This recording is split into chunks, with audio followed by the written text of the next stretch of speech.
Bismillahirrahmanirrahim. Assalamualaikum warahmatullahi wabarakatuh.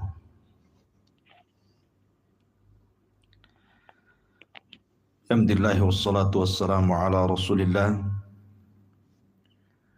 wa ala alihi wa sahbihi wa mawala. Wala hawla wala quwata illa billahi wa ba'du.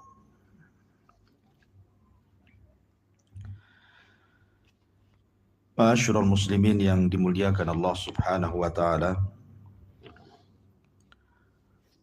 Alhamdulillah, di pagi hari ini dengan izin Allah Subhanahu wa taala kita bisa bermuajah kembali lewat media Umairah Channel,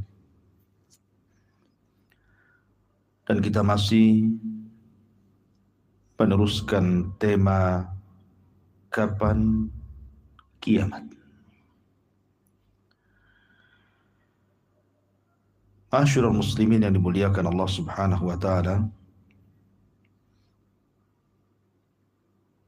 kita masih bicara tentang tanda-tanda kiamat besar. Yang pertama, khurujud dajjal, munculnya Dajjal. Ma'asyiral muslimin yang dimuliakan Allah Subhanahu wa taala, Nabi sallallahu alaihi wasallam pernah mengisyaratkan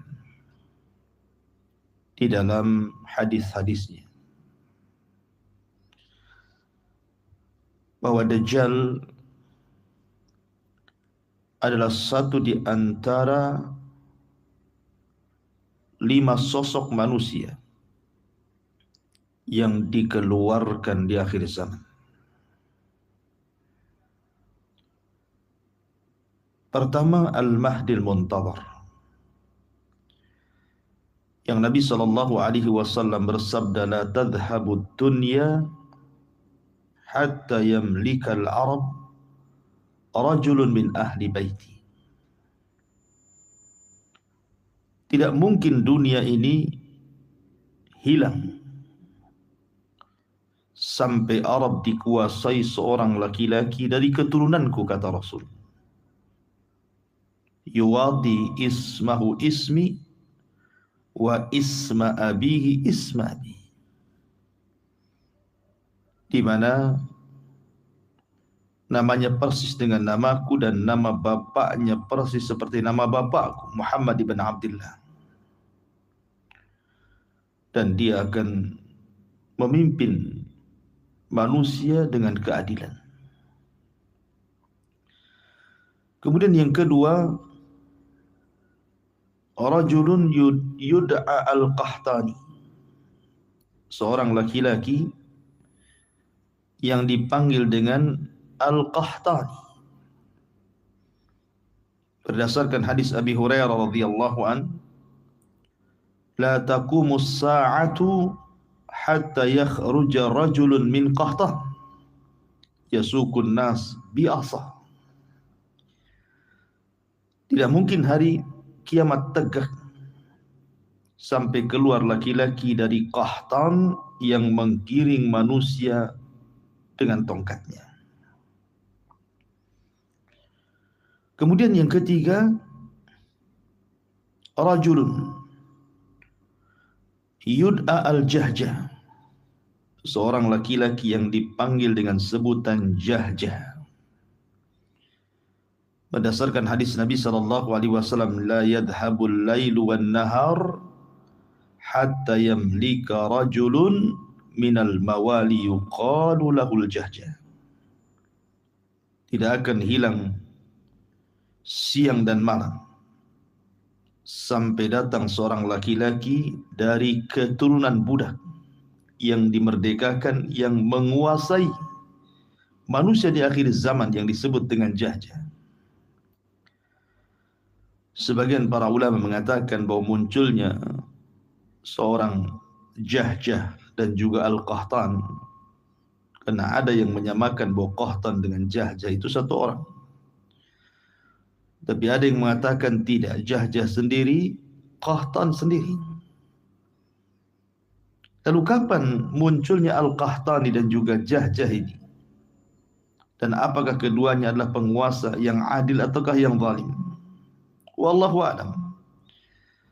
Tapi Al-Imam Al-Barzanji dalam kitabnya Al-Isya'ah li Ashratis Sa'ati, bahwa kedua manusia ini muncul setelah Al-Mahdi dan setelah Isa bin Maryam.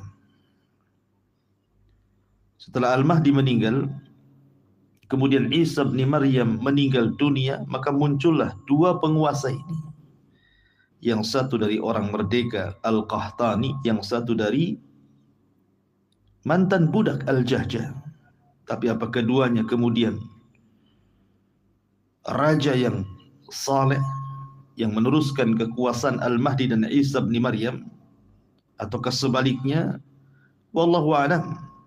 Tapi ada riwayat yang mengatakan ketika datang Dzu Suwaiqataini yang membasukan kemudian menghancurkan Ka'bah sehancur-hancurnya, kemudian mengambil pembendaharaan Ka'bah, maka datang pasukan dari Qahtan yang menghancurkan Dzu Suwaiqataini. Ma'asyiral muslimin yang dimuliakan Allah Subhanahu wa taala. Kemudian manusia yang keempat adalah Dajjal yang kita sedang bahas. Yang Nabi sallallahu alaihi wasallam sabdakan, kalau seandainya Dajjal keluar sementara aku hidup, aku yang akan menghadapinya.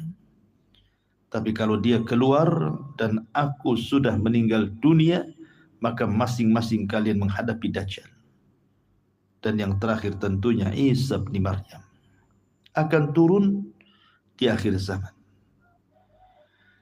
Inilah 5 manusia yang disabdakan Nabi SAW akan muncul di akhir zaman. Tapi sekali lagi, kita sedang membahas siapa Dajjal. Ma'asyiral muslimin yang dimuliakan Allah Subhanahu wa taala. Kalau dulu banyak para raja yang mengaku diri mereka Tuhan seperti Fir'aun, kemudian Namrud, kemudian juga Dzunwas dan raja-raja lainnya. Maka begitu juga Dajjal awalnya menampakkan kesolehannya, kemudian mengaku sebagai nabi, dan berakhir mengaku sebagai Tuhan. Tapi Dajjal mengaku sebagai Tuhan karena Allah Subhanahu wa taala anugerahi kepadanya keanehan-keanehan yang tidak dimiliki manusia. Berbeda dengan Fir'aun ataupun Namrud ataupun Dzunwas, tidak memiliki apapun. Karena Dajjal adalah fitnah terbesar yang Allah Subhanahu wa taala keluarkan kepada manusia untuk menguji iman manusia. Sehingga wajar banyak para pengikutnya. Di antara banyak para pengikut Dajjal adalah orang-orang Yahudi. Kata Nabi SAW, yatba'ud Dajjal min Yahudi Asfahan 70,000 alaihimut tayalis. Dajjal akan diikuti orang-orang Yahudi Asfahan sebanyak 70,000 tentara Asfahan lengkap dengan atribut-atribut keyahudian di kepala mereka.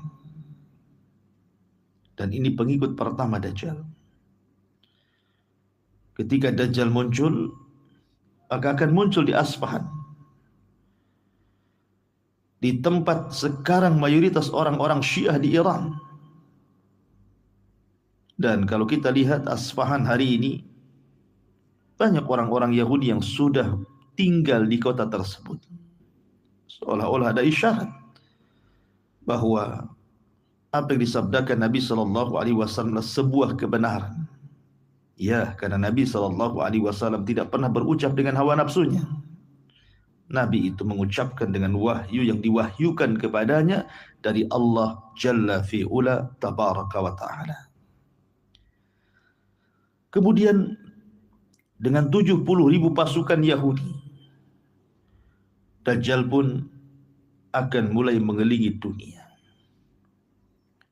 Tidak ada satupun tempat, tidak ada satupun tanah kecuali diinjak Dajjal, kecuali dua kota yang Nabi SAW pernah memukulkan dengan tongkatnya dan mengatakan hadhihi tayyibah, hadhihi tayyibah, inilah negeri yang baik, inilah negeri yang baik, maksudnya Madinah dan juga Mekah Al-Mukarramah. Dua kota ini dibentengi para malaikat. Tapi dari dua kota ini keluar para munafikun, keluar orang-orang kufar. Sebutkan dalam hadis Nabi SAW, laisa min baladin illa sayatauhu dajjal illa Makkah wal Madinah. Tidak ada satu jengkal di bumi kecuali Dajjal akan menginjaknya, kecuali Mekah dan Madinah. Karena Dajjal tidak bisa masuk ke dua kota ini, Dajjal pun kemudian emosi dan marah. Maka kemudian Dajjal pun menginjakkan kakinya, menghentakkan kakinya ke bumi. Maka terjadi gempalah di dua kota tersebut, sehingga beruntuhan di mana-mana. Para penghuninya ketakutan, kecuali orang-orang yang beriman. Kata Nabi SAW, ketika terjadi 3 gempa akibat 3 hentakan kaki Dajjal ke bumi, yakhruju ilaihi minha kullu kafirin wa munafiq. Tiba-tiba keluar dari dua kota tersebut orang-orang kafir dan orang-orang munafik.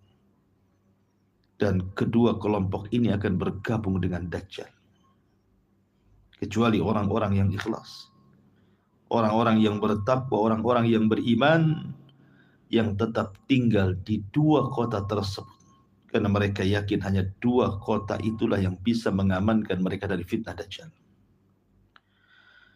Kemudian Dajjal ketika tidak bisa memasuki kota Mekah dan Madinah, tetapi mendapatkan para pengikut dari orang-orang munafik yang bertinggal di kota Mekah dan Madinah, akhirnya keluar dan mengikuti Dajjal. Dajjal mulai keliling ke daerah-daerah di sekitar Arab. Sampai-sampai Nabi SAW kemudian menjelaskan di antara fitnah kepada orang-orang Arab, orang-orang Badui Arab, orang-orang di luar Mekah dan Madinah. Dajjal akan keliling di antara mereka, kemudian menampakkan kesaktiannya, keanehan dan kehebatannya, bisa menghidupkan orang mati. Kata Nabi SAW, inna minal fitnati an yaqula lil a'rab. Sungguhnya di antara fitnah Dajjal adalah Dajjal berkata kepada orang-orang Arab Badui itu, bagaimana pendapat kalian imba'athtu laka abaka wa ummak?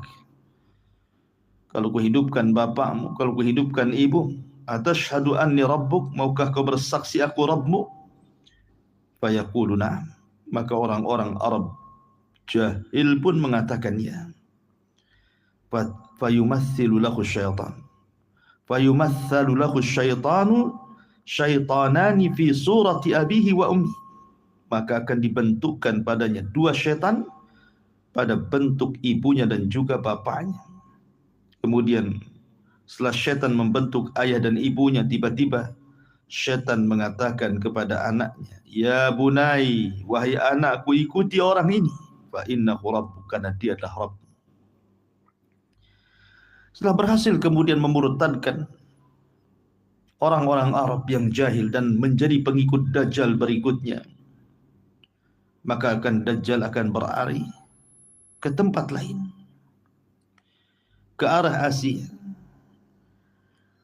dan akan banyak pengikutnya dari kalangan yang disifatkan Nabi SAW wajah-wajah mereka bulat, mata mereka sipit, dan mereka memiliki postur seperti orang-orang Asia. Siapa mereka? Mereka yang disebutkan dalam hadis Nabi SAW, Inna Dajjal yakhruju min kibalil masyriq min madinatin yuqalu laha Khurasan. Dajjal akan keluar dari arah timur dari Madinah yang disebut dengan Khurasan. Yatba'uhu aqwamun, di mana akan diikuti oleh kaum wujuhuhum al-mijanil mutraqah, wajah mereka seperti perisai-perisai. Maksudnya ada yang mengatakan mereka adalah orang-orang asing non-Arab, ada yang mengatakan mereka orang-orang Turk, orang Maghul, orang Tatar, dan orang-orang yang semacam mereka. Artinya Dajjal akan dapat dukungan besar dari orang-orang Asia, orang Turk, orang Ajam, orang Tatar. Dan tentunya yang paling banyak menjadi pengikut Dajjal adalah kalangan wanita. Makanya wajar Nabi SAW mengatakan di akhir zaman orang-orang yang beriman saking takutnya dengan istri mereka, saudari mereka, ibu mereka, bibi mereka, maka mereka mengikat wanita-wanita itu agar jangan keluar dan jangan berjumpa dengan Dajjal. Ya, karena para wanita disabdakan Nabi SAW, naqisatu aqlin wa din, kurang agamanya dan kurang akal, sehingga mudah mengikuti ajakan Dajjal yang sanggup untuk memberikan apapun yang dikehendaki para wanita, dari perhiasan, kemegahan dunia, dan begitu seterusnya. Makanya banyak kemudian para wanita murtad di akhir zaman dan akan menjadi para pengikut Dajjal. Masyarul muslimin yang dimuliakan Allah Subhanahu wa taala, sedemikian besarnya fitnah Dajjal sehingga wajar Nabi SAW menganjurkan kita untuk berlindung dari fitnah ini. Lalu bagaimana caranya kita berlindung dari fitnah Dajjal? Apa yang kita harus lakukan? Apa yang harus kita baca? Apa yang harus kita pelajari supaya kita mampu untuk melawan fitnah Dajjal? Tentu ini pembahasan yang panjang. Mudah-mudahan yang sedikit ini ada manfaatnya. Al-afu minkum. Subhanakallahumma bihamdika. Ashhadu an la ilaha illa anta astaghfiruka wa atubu ilaik.